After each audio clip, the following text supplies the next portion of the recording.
ನಿಂತಿದ್ದ ಕಾರಿಗೆ ಕ್ಯಾಂಟರ್ ಡಿಕ್ಕಿ ಹೊಡೆದು ಡ್ಯಾನ್ಸರ್ ಸ್ಥಳದಲ್ಲೇ ಸಾವನ್ನಪ್ಪಿದ್ದಾರೆ. ನಿನ್ನೆಯಷ್ಟೇ ಹೊಸ ಕಾರು ಡೆಲಿವರಿ ಪಡೆದಿದ್ದ ತ್ಯಾಮಗೊಂಡ್ಲು ಪಟ್ಟಣದ ನಿವಾಸಿ ಸುಧೀಂದ್ರ ರಸ್ತೆ ಮಧ್ಯೆ ಕೆಟ್ಟು ನಿಂತಿದ್ದರಿಂದ ಪರೀಕ್ಷಿಸಲು ಆಚೆ ಬಂದಾಗ ವೇಗವಾಗಿ ಬಂದ ಕ್ಯಾಂಟರ್ ಲಾರಿ ಡಿಕ್ಕಿ ಹೊಡೆದಿದೆ. ನೆಲಮಂಗಲ ತಾಲೂಕಿನ ಪೆಮ್ಮನಹಳ್ಳಿ ಬಳಿ ಈ ದುರ್ಘಟನೆ ಸಂಭವಿಸಿದ್ದು, ಅಪಘಾತದ ರಭಸಕ್ಕೆ ಡ್ಯಾನ್ಸರ್ ಸ್ಥಳದಲ್ಲೇ ಸಾವನ್ನಪ್ಪಿದ್ದಾರೆ. ಮಾರುತಿ ಸುಜುಕಿ ಕಂಪನಿಯ ಎಕೋ ಕಾರು ಖರೀದಿಸಿದ್ರು.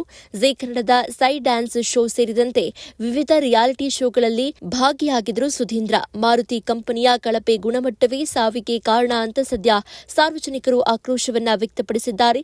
ದಾಬಸ್ಪೇಟೆ ಪೊಲೀಸ್ ಠಾಣೆ ವ್ಯಾಪ್ತಿಯಲ್ಲಿ ಈ ದುರ್ಘಟನೆ ಸಂಭವಿಸಿದೆ.